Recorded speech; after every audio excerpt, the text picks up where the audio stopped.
क्या हमारा वजीर आजम इस वक्त जमानत पे नहीं है? 16 अरब का करप्शन का केस नहीं है? आप इमरान खान को एक गड़ी की तो मैंने आपसे ये पूछा है, वो ठीक है, गड़ी तो जारी बात है, गड़ी जिसने दी थी उसी के पास वापस पहुंच गई है। तो आपने एक ऐसी पार्टी का इंतखाब क्यों किया है जिसकी सियासत आपके अकाबरीन की सियासत से अपोजिट है? मैंने पीटीआई का इंतखाब इसलिए किया कि नौजवान की पार्टी है। मैं इनसे सबसे हटकर, मैं ख़ानदानी सियासत से हटकर मैंने एक ऐसी जगह का इंतखाब किया है कि मुझे वहाँ पे सच्चाई नजर आ रही है। आप ये कहना चाहते हैं कि आपने घर के अंदर इनकलाब बर्पा किया है, नून लीग के अंदर से पीटीआई ने जन्म लिया है। ये नया पाकिस्तान का नारा जो है ना, ये इस तरह नहीं है कि आप रात को सो जाओ सुबह उठ जाओ तो नया पाकिस्तान बन गया होगा। इसके पीछे तंजीम साजी होती है, मेहनत होती है, काफ़ी साल लगते हैं। ISF की तंजीम साजी के हवाले से इन लोगों की आशीर्वाद आपको हासिल है? आप फैसले करने में बाख्तियार हैं या डिक्टेशन पे आप काम करेंगे? एक तो हमारे साथ पार्टी की जो रजिस्टर है, हमारे वर्कर्स को किसी ने इज्जत नहीं दी, हम खुद इसको आगे लेकर आ रहे। जो मौजूदा हुकूमत है ये, इन्होंने नाकिस पॉलिसी इख्तियार की। पहले तो मुफ्ता इस्माइल को वजीर खजाना रखा। मैं अपनी कारकुनान को ये बताना चाहता हूँ कि और कुछ नहीं है, सिर्फ लॉन्ग मार्च आनी है, जुम्मे के दिन तक इंतजार करें। हम सब ने निकलना है एक हकीकी आज़ादी की तरफ, और ये इस हकीकी आज़ादी लॉन्ग मार्च को हम कामयाब बनाना है।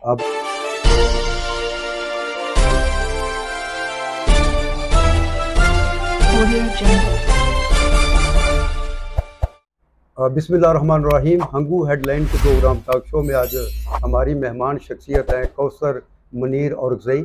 18-19 साल इनकी उम्र है और बहुत कम उम्र में ये सियासी तौर पर बहुत तेज़ रफ्तारी के साथ, बरक रफ्तारी के साथ आगे को सफ़र कर रहे हैं। इनका पूरा घराना जो है, इनका बुनियादी तौर पर तल्लुक़ तो पाकिस्तान मुस्लिम लीग नवाज़ से है, लेकिन इन्होंने अपनी पार्टी की सियासत से इनहराफ करते हुए बाकायदा तौर पर पाकिस्तान तहरीक इंसाफ में शमूलियत अख्तियार की और इस वक्त ISF हंगू के सदर की हैसियत से बड़ा एक्टिव किरदार अदा कर रहे हैं। ख़ास तौर पे नौजवान नस्ल की मोटिवेशन में इनका कलीदी किरदार है। आज हम इनसे सियासत के हवाले से मुल्क के जो हालात गुजर रहे हैं इस तनाज़ुर में बात करेंगे, और मरकज़ में इस वक्त पाकिस्तान तहरीक इंसाफ को जिन मुश्किलात का सामना है उन पर भी बात होगी। हमारे इलेक्शन कमीशन ऑफ पाकिस्तान ने जो डिसीजन दिया है तहरीक इंसाफ के चेयरमैन को उनको नाअहल किया गया है, डिस्क्वालीफाई किया गया, उस हवाले से भी बात होगी। तो कौसर मुनीर साहब, हम अपने प्रोग्राम में आपको खुश आमदीद कहते हैं। बहुत बहुत शुक्रिया तारिक मुग़ल साहब, आपने इतना वक्त निकाल के हमें मौका दिया बात करने का। कौसर साहब, ये बताएं मुझे कि आपके वालिद साहब के जो मामू हैं वो MNA गुजरे हैं, आपके जो बाकी कज़न्स हैं अब्दुल वाहिद औरकज़ई हैं वो ज़िली जनरल सेक्रेटरी रह चुके हैं पाकिस्तान मुस्लिम लीग नवाज़ से। आपके वालिद साहब जो है उनका भी बुनियादी तौर पे जो तल्लुक़ है वो नून लीग से है। हत्ता कि आपके जो अंकल हैं बख्श जमाल औरकज़ई, वो कतर में पाकिस्तान मुस्लिम लीग नवाज़ के सरकर्दा रहनुमाओं में उनका शुमार होता है। तो आपने एक ऐसी पार्टी का इंतखाब क्यों किया है जिसकी सियासत आपके अकाबरीन की सियासत से अपोजिट है? मैंने पीटीआई का इंतखाब इसलिए किया कि नौजवान की पार्टी है। जब हमारी पार्टी 1996 में वजूद में आई तो खान साहब ने पहला इलेक्शन हार के ये बताया कि मेरे वोटर्स अभी छोटे हैं, वो बड़े होंगे तब मैं हुकूमत में आऊँगा। अल्हम्दुलिल्लाह हम बड़े हो गए। आप देख सकते हैं कि इस वक्त पाकिस्तान में सबसे मकबूल जमात, सबसे मकबूल तरीन लीडर इमरान खान है, और इमरान खान का मुकाबला करना इसमें कोई शक नहीं है, इसमें कोई शक नहीं है कि इमरान खान इस वक्त पाकिस्तान के मकबूल तरीन सियासी लीडर हैं। मुझे ये बताएं कि वो कौन से अवामल हैं, वो कौन सी वजूहात हैं जिनकी बुनियाद पर आपने नून लीग की बजाय पीटीआई के इंतखाब को तरजीह दी? इमरान खान एक सच्चा लीडर है। मैंने उसकी तकरीर देखी है, उसमें खुलूस देखा है, उसकी बुनियाद पे मैंने पीटीआई ज्वाइन की है। अल्हम्दुलिल्लाह मुझे पीटीआई ने इतनी इज़्ज़त दी इतनी कम उम्र में। मैं अपने बड़ों का भी बहुत शुक्रगुज़ार हूँ। इसके अलावा मेरा घर जो है ना, मेरे वालिद साहब का मामू है, वो MNA रह चुका है मुस्लिम लीग नून का। अभी मेरा एक कज़न है, वो पीपल्स पार्टी से ताल्लुक़ रखता है, PK से 23 अब्दुल वहाब की बात कर रहा हूँ। मेरे जो चाचा है वो इस वक्त कतर में अपनी फ़राइज़ सर अंजाम दे रहे हैं मुस्लिम लीग नून के लिए। और मेरे एक और रिश्तेदार अब्दुल वाहिद औरकज़ई जो अभी चेयरमैन VC दरवीज़ी पलोसा है, वो खुद जनरल सेक्रेटरी रह चुके हैं ज़िला हंगू के। मैं इनसे सबसे हटकर, मैं ख़ानदानी सियासत से हटकर मैंने एक ऐसी जगह का इंतखाब किया है कि मुझे वहाँ पे सच्चाई नजर आ रही है। आप ये कहना चाहते हैं कि आपने घर के अंदर इनकलाब बर्पा किया है, नून लीग के अंदर से पीटीआई ने जन्म लिया है, बिल्कुल। तो इस वजह से घर के अंदर कोई टेंशन वगैरह पैदा तो नहीं होती कि वालिदैन या अजीज़ो कारब आपको ताना जन हूँ या आपको कुछ कहें कि आपने किस तरह हमारे नजरिए से आपने इनहराफ किया है? मसला तो बनता होगा। जब मैं छोटा था, मेरा वोट भी नहीं था, तो मैंने अपने घर पे पीटीआई का झंडा लगाया था। ये 2015 की बात है, 2015 की बल्दियाती इलेक्शन। उस वक्त के बाद मेरे चाचा के साथ इंटरफेरेंस भी नहीं आ रहा था, तो थोड़ा झगड़ा भी हुआ था कि आपने झंडा क्यों लगाया। मुझे खबर पहुंचती, उन्हें झंडा उतार दिया, दूसरा झंडा लगा दिया। तो इस तरह माहौल होता है जब एक तो जमहूरियत है, वालिद जो है ना वो एक पार्टी में होता है, उसका बेटा दूसरी पार्टी में होता है, मामू दूसरी पार्टी में होते हैं। आपने 2015 में पाकिस्तान तहरीक इंसाफ में शमूलियत अख्तियार की। आज 2022 में आप ISF हंगू सिटी के तहसील के आप प्रेसिडेंट हैं। तो ISF में आपको अहम ओहदा दिया गया है। इस ओहदा देने के पीछे मेरिट है, आपकी मेहनत है, या इसके पीछे और भी अवामल हैं? आजकल अकरबा परवरी सिफारिश भी चलती है, आपके MLA MPs वगैरह जो हैं वो भी इंटरफेरेंस करते हैं। तो आपको ये जो अहम अक़लीदी ओहदा मिला है, इसके पीछे किस चीज़ का करता है? इसके पीछे खलूसी नीयत है। हम बगैर किसी लालच के सोशल मीडिया पे, उसके अलावा जलसे, जुलूस, मुजाहरे, एहतजाज सब में हिस्सा लेते हैं बगैर किसी मतलब के गरज के। तो पार्टी लीडरशिप ने ये सब देखकर, कुर्बानियाँ देखकर मुझे सेलेक्ट किया है, और मैं इस सिलेक्शन को भरपूर तरीके से आगे लेकर जाऊंगा। मैं इसको मायूस नहीं करूंगा कि आपने सिलेक्शन किया है वो सही है, मैं इस तरह की करूँगा। कौसर मुनीर साहब, 4 साल आपका हुकूमत जो आपकी हुकूमत मरकज़ में रही है, खैबर पख्तूनख्वा में 8 साल से आप लोग बरसरे इक़्तिदार हैं। वो जो नारा लगाया गया था नया पाकिस्तान का, उस नारे के हसूल के लिए उसको अमली जामा पहनाने में किस हद तक आप कामयाब हुए हैं? पहली बात तो मैं आपको ये कहना चाहता हूँ कि 1947 में पाकिस्तान माज़ी वजूद में आया। ये नया पाकिस्तान का नारा जो है ना, ये इस तरह नहीं है कि आप रात को सो जाओ सुबह उठ जाओ तो नया पाकिस्तान बन गया होगा। इसके पीछे तंजीम साजी होती है, मेहनत होती है, काफ़ी साल लगते हैं। पाकिस्तान जब वजूद में आया था तो काफ़ी कायद आज़म मोहम्मद अली जिन्ना, उसकी टीम ने काफ़ी कोशिश की थी। आपने ये कहा कि इसके पीछे ना आपने कहा कि इसके पीछे बड़ी मेहनत होती है। क्या मुराद सईद साहब ने जो कहा था कि 100 दिन के अंदर ये कुछ हो जाएगा, खान साहब ने कहा था कि 100 दिन के अंदर इनकलाब आ जाएगा, बाकी अपने लीडर्स ने कहा था कि 20 दिन के अंदर तब्दीली आ जाएगी, तो इसका मतलब है कि उनके पास वो सियासी विजन नहीं था जो आपके पास है। पहले तो ये 100 दिन का जो प्लान था वो भी हो गया।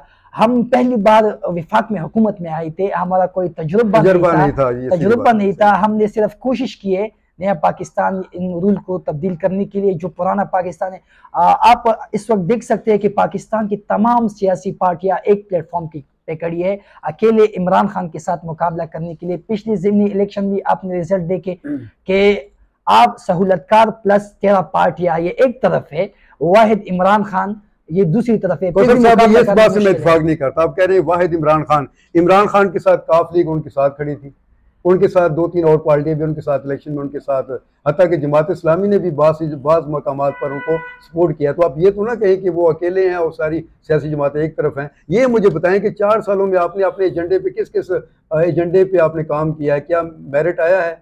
क्या सिफारिश का खात्मा हुआ है? क्या यहाँ पर मसावात और क्वालिटी एजुकेशन को आप लोगों ने फ़रोग दिया है? क्या यहाँ पर जिन लोगों की जेबों से आपने पैसे निकालने थे, लूटा हुआ पैसा निकालना था, क्या आप निकालने में कामयाब हुए हैं? इन 4 सालों में हमने बहुत कुछ किया है। हमने करप्शन पे भी काफ़ी हद तक कंट्रोल कर दिया है। लेकिन जब PDM को ये लगा, सारे जमात इकट्ठे हो गए कि हमारे केसेस, हमारे करप्शंस, जो फंड हमने लूटा है वो उसको ये निकाल लेंगे, तो एक जगह हो गए। PDM ने हुकूमत बनाई सहूलत के साथ और अपने केसेस रफ्ता रफ्ता ख़त्म कर रहे हैं। अभी एक खबर आई है कि हमारा जो अभी प्राइम मिनिस्टर है वो गाड़ी की डिग्गी में जाते हुए GHQ वो मुलाकातें करता था, बूट पॉलिश करता था। जो चेरी ब्लॉसम है, आप इंशाल्लाह अनकरीब ऐसी भी देखेंगे कि गाड़ियों की डिग्गी पे लिखा होगा कि थोड़ा फासला रखे, ऐसा ना हो कि इसके अंदर चेरी ब्लॉसम हो। ठीक है, चलिए। आप उनको तो कहते हैं कि उन्होंने पॉलिश लगाई है, बूट पॉलिश करके वो लोग आए। आप किस तरह आए थे? हम मेरिट पे आए थे, हमारे साथ कुछ इत्तेहादी भी थे जैसे MQM मुस्लिम लीग काफ। इसकी वजह से हम थोड़े, इन्होंने हमें ब्लैकमेल भी किया है। हम अपनी जो इन्होंने अपनी सिफारिशात रखे थे अपनी वजारत रखे थे, उसको हमने दे दिए इसलिए कि हमारी हुकूमत चले, लेकिन फिर भी हमारी हुकूमत इत्तेहादियों के साथ नहीं चले। वाहिद काफलिक रह चुकी है जिसकी टोटल 10 सीटें पंजाब असम्बली में, हमारे साथ मिलकर हमने उसे हुकूमत में लाया, हुकूमत बनाई परवेज़ इलाही की। अभी अल्हम्दुलिल्लाह कोशिश में लगे मुस्लिम लीग नून के हम एक बार फिर पंजाब हुकूमत तोड़े, एक बार फिर इक़्तिदार में आप ये बताएं कि जब 3 बार के प्राइम मिनिस्टर को सुप्रीम कोर्ट ने नाअहल करार दिया कि आपने अपनी बेटी की फर्म से आपने सैलरी वसूल नहीं की, उसके ऊपर आपने शादियाने बजाए, आप लोगों ने मिठाइयाँ तकसीम की। आज इलेक्शन कमीशन ऑफ पाकिस्तान ने आपके चेयरमैन को तोशा खाना केस में उनको डिस्क्वालीफाई किया है, तो अभी ये भी तो एक अदारे का फैसला है, इसके ऊपर इतना एतराज़ क्यों है, इतना गमो गुस्सा क्यों पाया जाता है आप लोगों के अंदर? आप तो कानून का एहतराम करने वाले लोग हैं। हम कानून का एहतराम करते हैं कानून के अंदर, लेकिन इस वक्त चीफ इलेक्शन कमिश्नर मुस्लिम लीग नून और PTM की कठपुतली बन चुकी है। उन्होंने ये फैसला दिया, ये इख्तियार अदालत ने रद्द किया था कि इख्तियार नहीं है इलेक्शन कमीशन को किसी सियासी शख्सियत को नाअहल करार दे। कल जो हाई कोर्ट में कल पीर का दिन है, पहली पेशी होगी, समाअत होगी इस केस का, तो इस पहले दिन में मैं आपको ये दावे के साथ कह सकता हूँ कि ये नाअहली का जो इन्होंने फैसला किया है इसको कल आदम करार दिया। सही है, ठीक है कुछ साहब, ठीक है, ये तो नाअहली वाला फैसला जो आपके सामने आ गया। आप लोगों ने 4 सालों में मुल्क की मैशत का बेड़ा गर्क कर दिया। ये आप देखिए, मेरी बात सुने, मुल्क दिवालियापन के करीब चला गया था। वही कुव्वतें जो थी जो आपको लेके आई थी और असम्बली में आपकी तादाद को पूरा करके कानून साजी का अमल मुकम्मल करती थी, जब उन्होंने दस्ते शफ़क़त हटा लिया तो उसके बाद जो है फिर जिस तरह की हरकत व सकनात पाकिस्तान तहरीक इंसाफ की तरफ से आई हैं, उनकी तनाज़र में आप मुझे बताएं कि क्या आप लोग खुद जिम्मेदार नहीं हैं जो आपके हालात बने हैं इस वक्त? इसकी जिम्मेदार मैं कहता हूं कि जो रिजीम चेंज ऑपरेशन हुआ है उससे सबसे बड़ा नुकसान हुआ है। हमने तो 30 अरब डॉलर ये खजाने में छोड़कर हम गए थे। फिर PDM साथी सहूलत ये दावा कर रहे थे कि हम मुल्क दिवालिया की तरफ जा रहे हैं। अगर दिवालिया की तरफ जा रहे हैं तो हमने 150 पे पेट्रोल का रेट क्लोज कर दिया था, हमने इससे आगे नहीं बढ़ाया। आपने क्यों बढ़ाया? आप 240 से अब गए पेट्रोल के। इस वक्त आटे का रेट क्या है?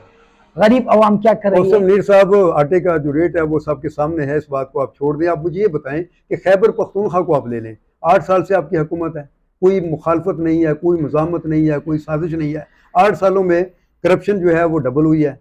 यहाँ पर जो आपके MP MN हजरात हैं, बाकायदा उनके बारे में इल्ज़ाम तराशियाँ होती हैं कि हर ठेके में उनका किक बैक, उनको हिस्सा दिया जाता है। काम का जो मेयार है वो इंतहाई नाकस है। तो नौकरियां जो है क्लास 4 की वो फ़रोख्त की जाती हैं, सरेआम नीलामी लगाई जाती है। तो किधर गया आपका एजेंडा, किधर गया आपका मंशूर? यहाँ पर तो आप उस पर अमल करवा सकते थे। आपका कोई MPA, कोई MNA इस बात पर उसको आपने सरजश की है, किसी के खिलाफ एक्शन लिया है कि आप क्यों लूट मार कर रहे हैं? आप हमारी चेयरमैन इसकी सख्त मजम्मत भी करते हैं। सेनेट में पिछला जो इलेक्शन था वो हमारे MPs बिक गए थे 20 और 20 MPs को उन्होंने निकाल दिया था पार्टी से। वो किस बिना पे? इस बिना पे कि आप मैं करप्शन से पाक शख्सियत चाहता हूँ, करप्शन से पाक पार्टी चाहता हूँ।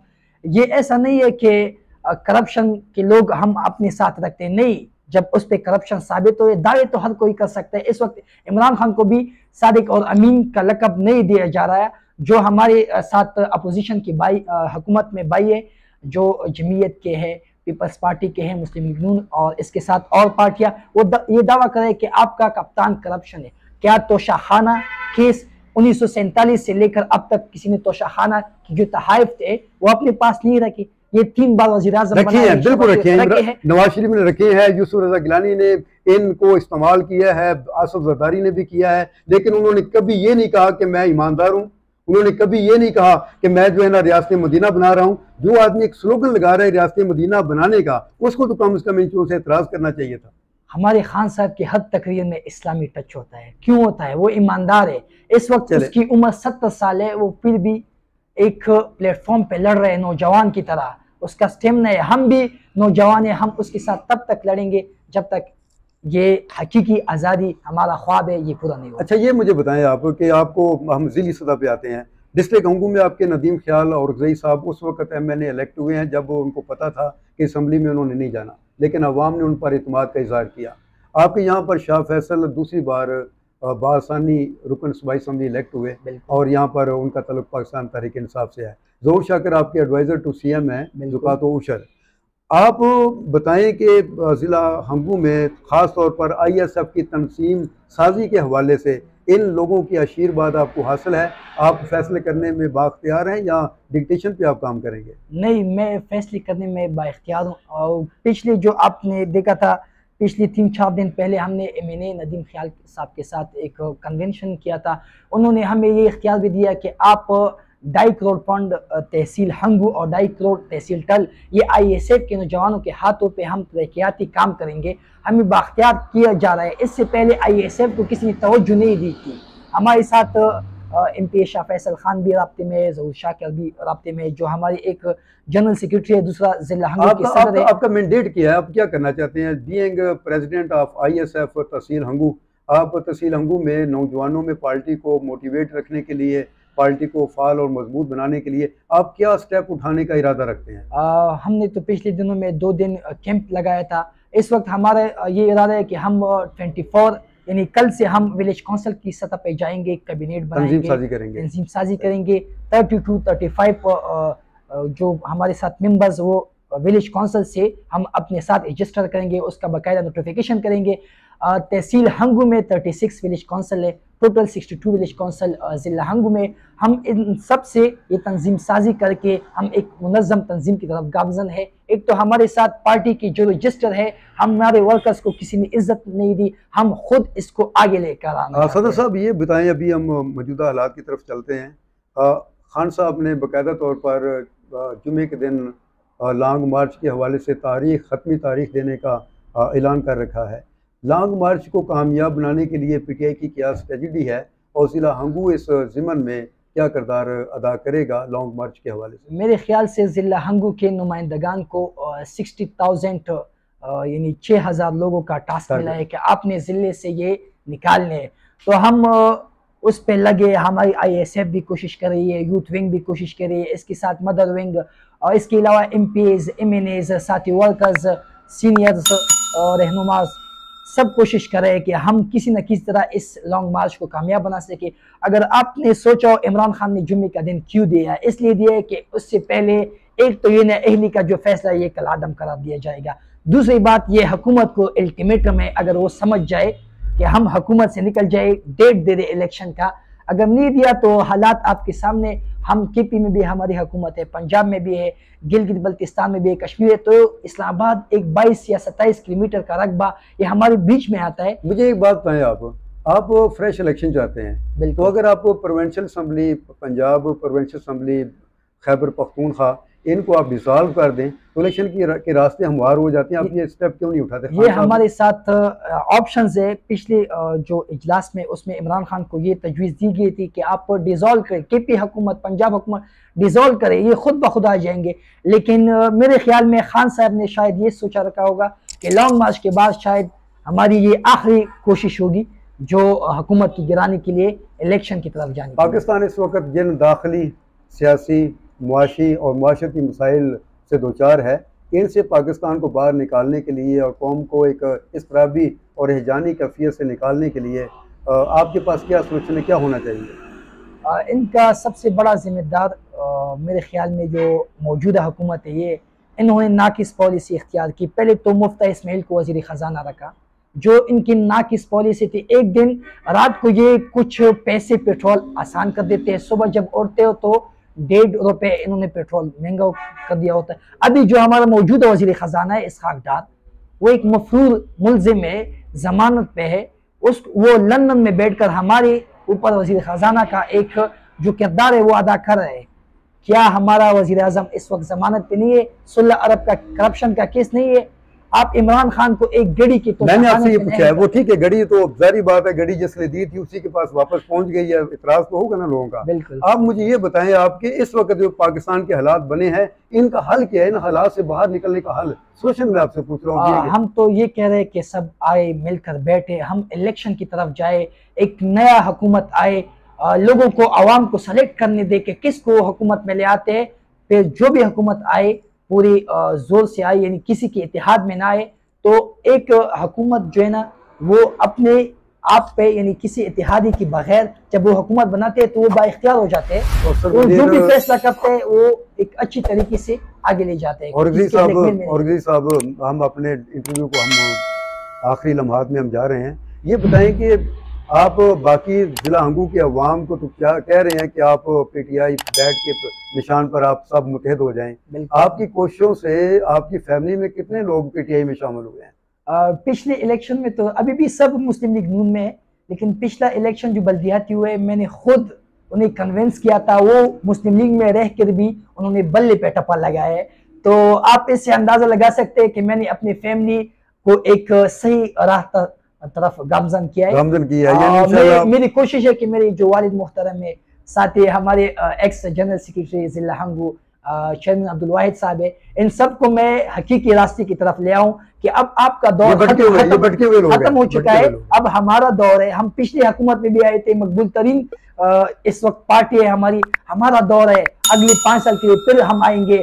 इससे अच्छा है कि आप हमारे साथ चले हकीकी आजादी। प्रोग्राम के आखिर में आप लॉन्ग मार्च के हवाले से और पीटीआई के मंशूर के हवाले से जिला हंगू के ISF के कारकुनान और हंगू के अवाम को क्या पैगाम देना चाहेंगे? मैं अपनी कारकुनान को ये बताना चाहता हूँ कि और कुछ नहीं है, सिर्फ लॉन्ग मार्च आनी है, जुम्मे के दिन तक इंतजार करें। हम सब ने निकलना है एक हकीकी आज़ादी की तरफ, और ये इस हकीकी आज़ादी लॉन्ग मार्च को हमने कामयाब बनाना है। बहुत शुक्रिया जी। ये थे कौसर मुनीर औरकज़ई ISF तहसील हंगू के सदर, बड़ी जज्बाती अंदाज में अपने जज्बात का, सियासी मंशूर का और मौजूदा हालात का अहवाल कौम के सामने रख रहे थे।